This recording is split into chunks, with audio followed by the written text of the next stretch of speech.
Over in Florida, the Department of Justice has just filed the necessary paperwork to revoke the U.S. citizenship of the former mayor of North Miami. You see, according to court documents, this man right here, his name is Felipe Ben-Ami.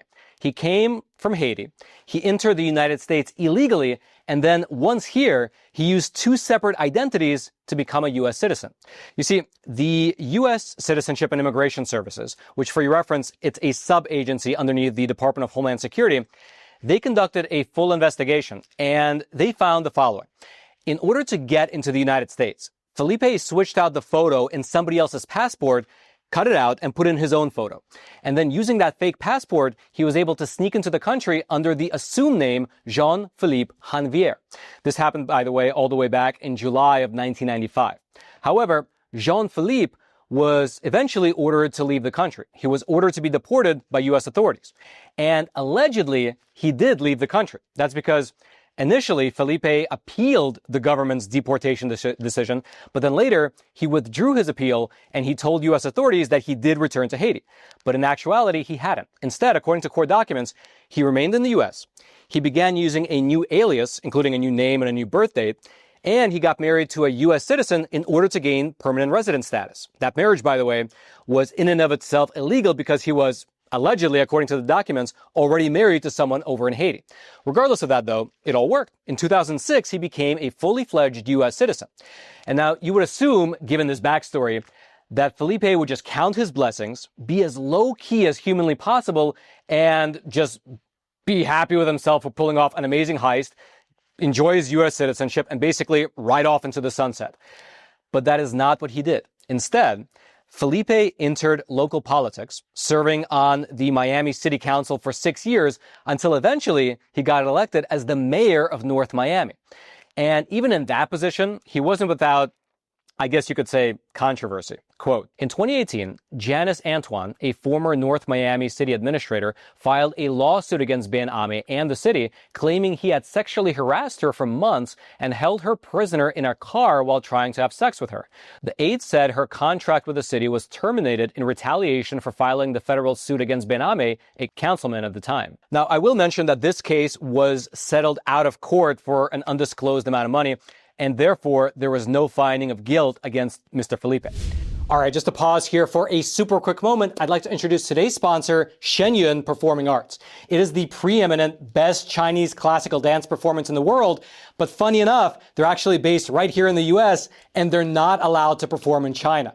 Part of the show, it exposes the crimes of the Chinese Communist Party, and so ironically, they can't even go there. But the show itself is great. I've personally seen it several times, and the athleticism, the artistry, the stories are phenomenal. Some of them are touching, some are funny, a lot of them are thought-provoking, and you're not really allowed to film the show, but basically it looked exactly like the commercials do. Beautiful colors, a full orchestra right there in the theater. They also have the screen in the back that's perfectly timed with the dancers, so sometimes it looks like they're jumping in and out of the screen to tell the story, which is cool. But the best part is that it's just super uplifting in a moral sense. I feel like every time I watch it, I leave the theater as a better person than I did coming in. And most shows nowadays, at least in my opinion, are really subversive and they sneak in some communist elements. But Shenyun is different. They really showcase traditional culture. And even though it's Chinese, it actually probably resonates with everyone. So check it out. They have shows coming up in like 100 different cities: Dallas, Houston, New York, Memphis, Charlotte, Las Vegas, Phoenix, Seattle, pretty much everywhere else in between. And the best part is that to our viewers, they're offering a special promotional deal. Just buy your tickets over on the Shenyun website and use promo code ROMAN26 to avoid paying both the ticketing fee as well as the facility fee. That's again, promo code ROMAN26. I'll throw a link to the website where you can find all the different show dates and cities. It'll be down in the description box below. However, unfortunately for him, his luck basically ran out when the Trump administration began cracking down on federal immigration fraud. And part of the Trump administration's crackdown was checking for duplicate fingerprints in the immigration system. And when they looked at the fingerprint system, they found the same fingerprints for Mayor Felipe Ben-Ami and another man named Jean-Philippe Hanvier, who was the man who was previously deported. Quote, Bien Ame's immigration fraud was discovered and confirmed through a comparison of fingerprints that he provided under the two identities. That comparison is part of an ongoing national initiative called the Historic Fingerprint Enrollment Project, a joint effort of the United States Citizenship and Immigration Services and the Justice Department. Which, just as an aside, is kind of amazing that this was not happening prior to Trump assuming office, but I guess now it is, and the fingerprints are actually getting compared to one another. Regardless, as such, Mayor Bien Ame's citizenship is now in the process of being revoked, with federal prosecutors accusing Mayor Felipe of, quote, falsely telling authorities that he had not practiced polygamy and has not given any false testimony to obtain immigration benefits. Now, here I will, of course, mention that Mayor Felipe has still yet to have his day in court. And of course, this is America, and everyone in the country is innocent until proven guilty.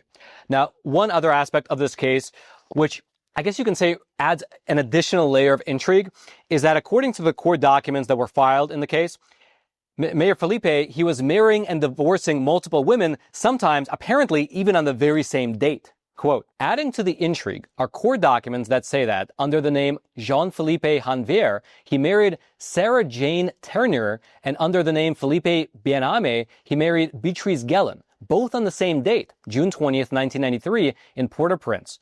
A U.S. immigration summary of Haitian government records showed that the marriage and divorce certificates for Hanvier and Ternier were found to be fraudulent. Meanwhile, the Haitian divorce records for Bien Ame and Gellin were also found to be fraudulent, meaning that the paperwork is just so muddy, it's almost impossible to figure out what's really true and what's really false.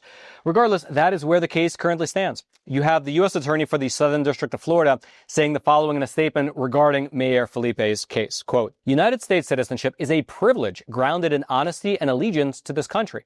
The fact that he later served as an elected mayor makes the alleged deception even more serious because public office carries a duty of candor and respect for the rule of law. Now, a reporter for the Tampa Bay Times was able to get Mayor Felipe on the phone. And once on the phone, he declined to comment, and he just referred the reporter to his lawyer. And the lawyer said the following, quote, we believe it is appropriate to address the allegations through the judicial process rather than through public commentary. We trust that any reporting will reflect that the matter remains unresolved and that no findings have been made. If and when his citizenship does get revoked, Mayor Felipe faces the prospect of getting deported back to Haiti, which, given the current state of that country, is not a great prospect. And so there you have it, the story of the former mayor of North Miami. If there are going to be any updates in this particular case, I will provide them to you as they become available to the public. But in the meantime, if you want to dive deeper into the specifics of the story, I'll throw a link to a great article from the Tampa Bay Times into the description box below. And that article, it really breaks down the whole sordid affair in great detail, including things like the birth certificates, the multiple marriage certificates, the fake divorce papers, as well as the alleged lies that were told on the naturalization paperwork itself. It's a pretty interesting read, and you can find it down in the description box below if you want to dive deeper into the weeds of the story. And I will mention, it's that same description box right below those like and subscribe buttons, both of which I hope you take a quick moment to smash so that the YouTube algorithm will pick up this video and share it out with ever more people. Thank you so much for that. And then, until next time, I'm your host, Roman from the Epoch Times. Stay informed, and most importantly, stay free.